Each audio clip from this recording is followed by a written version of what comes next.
আমি আর সোনু ওয়েট করছি, সোনুকে ওয়েট করছি সোনুর পাপার জন্য, আর আমি ওয়েট করছি আমার ভগ্নিপতির জন্য।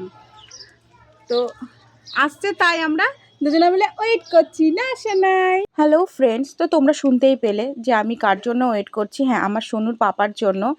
কারণ আগের দিন এসেছে আমাদের বাড়ির ছোট জামাই, আর পরের দিন এসেছে আমাদের বাড়ির বড় জামাই। তো আমাদের বাড়ির ছোট জামাই আসছে, দেখতেই পাচ্ছ। আর আমার বোন তো খুব খুশি আর কি, বুঝতেই পারছো। আর তার মধ্যে বোন এসেছে অনেক কদিনই হলো, তো ওই জন্য আরোই খুশি, এতদিন পর বরের সাথে দেখা।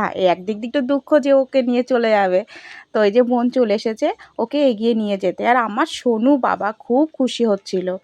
তারপরের দিন চলে এসেছে আমার হাজব্যান্ড, মানে জামাই ষষ্ঠীর আগের দিন এসেছে আমাদের বাড়ির আর কি ছোটো জামাই।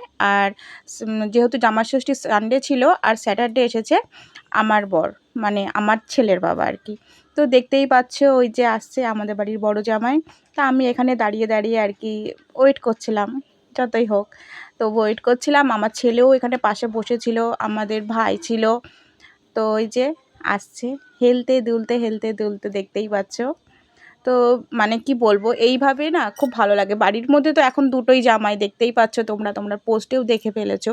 আগের দিন এসেছে আমাদের বাড়ির ছোটো জামাই, পরের দিন তো আমাদের বাড়ির বড় জামাই। তো কেমন লাগলো এই ছোট্ট করে ব্লগটা অবশ্যই বলো।